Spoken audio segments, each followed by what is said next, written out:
అమ్మ హాయ్ అండి. మీరు పవన్ కళ్యాణ్ గారు ఓజీకి ప్రీ రిలీజ్కి వచ్చినట్లుగా మీరు రెడీ అయ్యి వచ్చినట్లుంది. వాళ్ళే సూటు డ్రెస్ అంతా ఇచ్చారు అని చెప్తున్నారు. నాకు మధ్యాహ్నం వరకు తెలియదండి. చెప్పాను నేను ఎప్పుడు మీరు గమనిస్తే ఏదో చెక్ షర్ట్ వేసుకొని నార్మల్గా వస్తాను. మా హీరో ఇలా ఉండాలని చెప్పి మా ప్రొడ్యూసర్ గారు కాస్ట్యూమ్ పంపారు, వేసుకొచ్చాను. అంటే కావాలని డిజైన్ చేశారా రాజేష్ గారు? కావాలని డిజైన్ చేశారా? ఇదిగోండి మీ ఇద్దరం వేసుకున్నాం, హీరో గారు.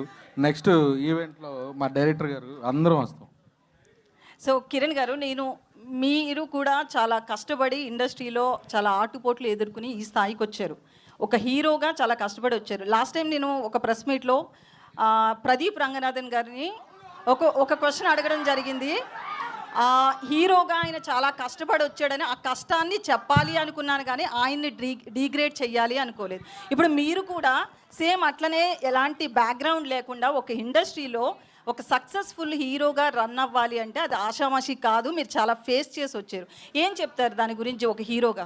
నన్ను అడగండి అమ్మా, పర్లేదు. కానీ పక్క స్టేట్ నుంచి ఒక హీరో వచ్చినప్పుడు అలా కించపరిచే క్వశ్చన్లు అడగడం మంచిది కాదని నా ఫీలింగ్. తప్పుగా కాదు.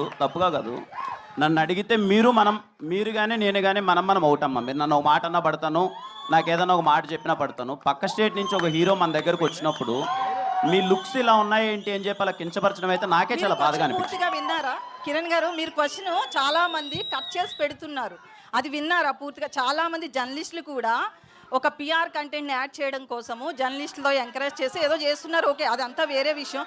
అసలు క్వశ్చన్ పూర్తిగా విన్నారా? కట్ చేసిన క్వశ్చన్ విన్నారా? మీరు అన్నదమ్మా లేదు, నేను పూర్తిగా విన్నానమ్మా. అంటే నా ఉద్దేశం ఏం లేదు. విత్ రెస్పెక్ట్ యూ అండి, విత్ రెస్పెక్ట్ యూ నేను అడిగింది ఏంటంటే, నేను అన్నది ఏంటంటే, నిజంగా పక్క స్టేట్ నుంచి ఒక హీరో ఇక్కడికి వస్తున్నారు అంటే మన రెస్పెక్ట్. బాలీవుడ్ అని ఉండదండి. అతన్ని నేను ఏమడిగాను అంటే, మీకు సరే నేను ఒక విషయాన్ని అయితే అందరికీ చెప్పాలనుకుంటున్నారు.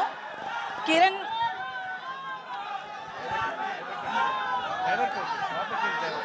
ఒక్క నిమిషం, సారీ అండి, మీరు అడగండి ప్లీజ్, మీరు అడగండి. నేను ఒక హీరో కష్టపడిన దాన్ని చెప్పించాలి అనుకున్నాను, కానీ ఆయన నేను తక్కువ చేయాలనే ఉద్దేశం నాకు లేదు. ఇది మీరు ఒక కష్టపడిన హీరోగా మీకు తెలుస్తుంది కాబట్టి మాత్రమే నేను ఈ రోజును కూడా మిమ్మల్ని అది గుర్తు చేస్తున్నా అంతే. ఇంతకు మించి ఏం లేదు.